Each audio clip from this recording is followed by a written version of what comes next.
Assalamualaikum warahmatullahi wabarakatuh. Alhamdulillahirabbil alamin.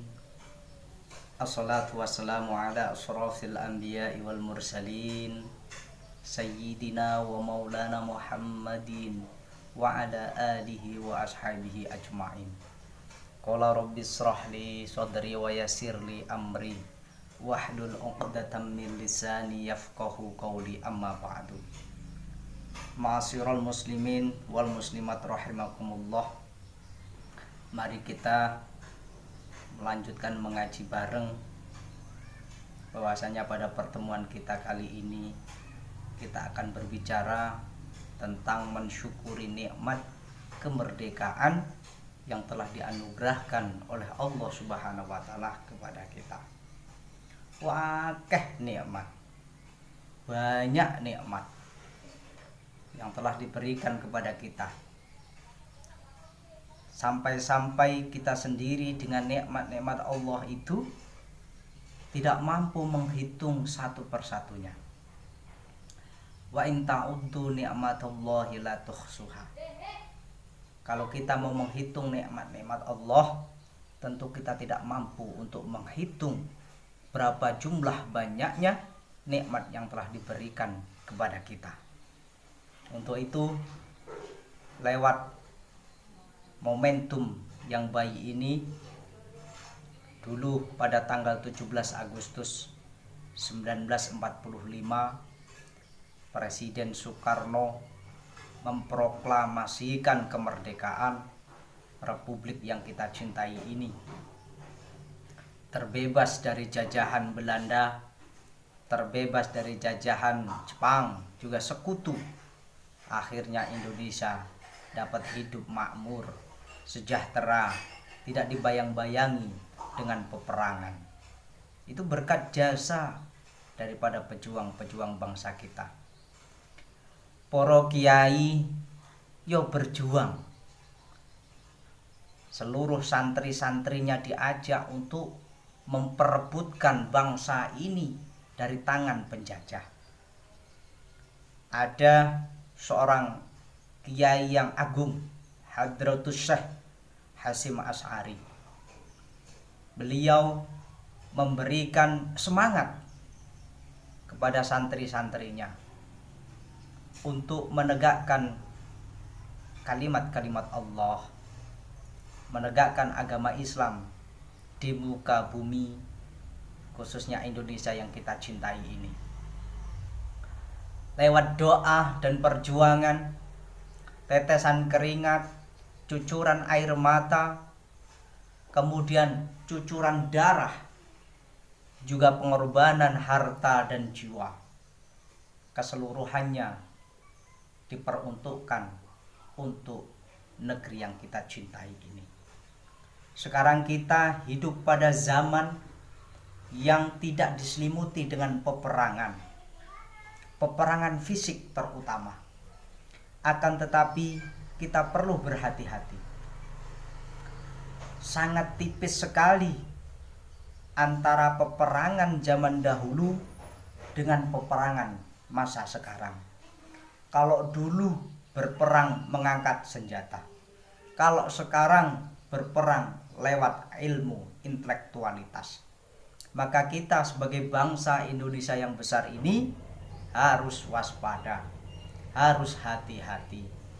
Ikuti apa yang menjadi aturan pemerintah, ikuti yang menjadi saran para ulama dan para kiai. Insya Allah Indonesia yang kita cintai ini akan senantiasa gemah ripah loh jinawi, toto tentrem karto raharjo. Masyarakatnya makmur, masyarakatnya tercukupi kebutuhannya, masyarakatnya tidak bingung ketika mencari nafkah di bumi yang kita cintai ini. Indonesia adalah negara yang memiliki kepulauan terluas, yang daratannya subur. Tongkat ditanam jadi makanan, tongkat ditanam tumbuh dengan subur. Itulah tanah yang ada di negara yang kita cintai ini. Maka oleh sebab itu, para pemuda khususnya yang saya cintai, Allah Subhanahu wa taala berfirman dalam Al-Qur'an, Bismillahirrahmanirrahim. Wajahidu fi sabilillahi bi amwalikum wa anfusikum.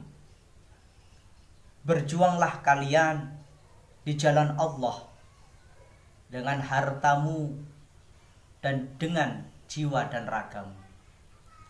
Kalau dulu berjuang mengangkat senjata, mengangkat bambu runcing untuk menyelamatkan negeri ini, bercucuran darah dan keringat serta air mata, tapi kita berjuang pada saat yang merdeka ini, kita dengan profesi dan keahlian masing-masing. Juga dijelaskan di dalam Al-Quran yang saya baca tadi, berjuanglah bagi orang-orang yang memiliki harta dan kekayaan, dititipi kecukupan oleh Allah, dititipi kecukupan oleh Allah Subhanahu wa taala dengan hartanya, maka berjuanglah ia dengan hartanya. Bantu orang-orang yang membutuhkan, seperti fakir miskin, anak yatim, orang-orang terlantar, juga kepada orang-orang yang membutuhkan bantuan kita. Karena pada saat ini kita harus prihatin, bangsa ini harus prihatin, karena kita diuji oleh Allah Subhanahu wa taala. Sahabat-sahabat kita, teman-teman kita, banyak yang membutuhkan uluran tangan, bantuan dari kita. Jangan hanya membantu sebatas doa. Bila mana Anda mampu memiliki harta, dititipi kekayaan, bawalah kekayaanmu menuju surganya Allah Subhanahu wa taala. Jangan sampai kekayaanmu justru menjauhkan engkau dari Allah dan menjauhkan engkau dari surga, bahkan memasukkan dirimu ke dalam neraka karena kekayaanmu. Kenapa? Orang yang kaya, yang dengan harta yang diberikan oleh Allah Subhanahu wa taala, namun hartanya tidak untuk membantu saudara-saudaranya, tidak untuk dikorbankan untuk agama, tidak untuk sebagai pengorbanan sebagai sosial, maka harta itu kelak di yaumil kiamah akan datang menjadi beban untuk diri kita, akan datang menjadi penghalang pada diri kita sampai kepada surganya Allah Subhanahu wa taala. Orang kaya dengan hartanya ia pelit, kikir, harta hanya ditumpuk, tidak dimanfaatkan secara maslahat lil umat, maka hartanya akan menjadi pertanyaan terbesar ketika nanti menghadap Allah Subhanahu wa taala. Tapi orang-orang yang kaya, dengan hartanya ia berjuang fi sabilillah. Ada pondok pesantren, dia ikut membantu. Ada pembangunan masjid, ia ikut menyumbangkan. Anak yatim, anak-anak terlantar, para janda-janda yang telah tua, yang susah dalam mencari nafkah, orang-orang jumbo, dibantu oleh mereka orang-orang yang kaya. Maka orang-orang yang kaya semacam ini nanti di hadapan Allah Subhanahu wa taala akan mulia dan akan disampaikan kepada surganya Allah melalui harta yang ia miliki. Kemudian bagi orang yang memiliki ilmu pengetahuan, maka dengan ilmunya dia bisa sampai kepada surga. Dengan ilmunya pun ia akan sampai kepada neraka.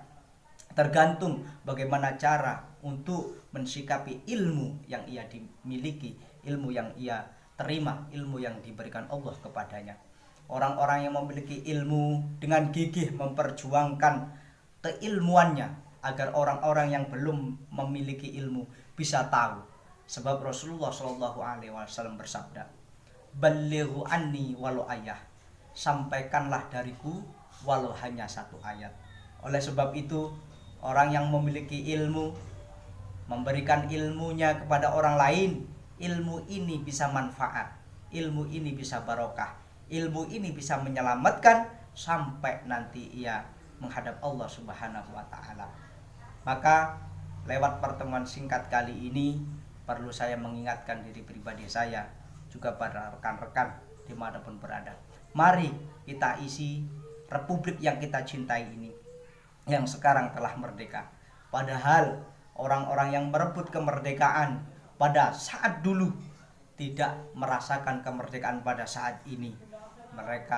Beliau telah dipanggil oleh Allah Subhanahu wa taala menjadi orang-orang yang syahid, yang meninggal di jalan Allah Subhanahu wa taala. Tentu kita sebagai pemuda, mari kita doakan para pejuang-pejuang bangsa kita, semoga mereka ditempatkan tempat yang layak di sisi Allah, diberikan surga yang indah menurut pandangan Allah, dan kita semua berharap kita dikumpulkan beserta mereka orang-orang yang soleh. Amin, amin ya robbal alamin. Assalamualaikum warahmatullahi wabarakatuh.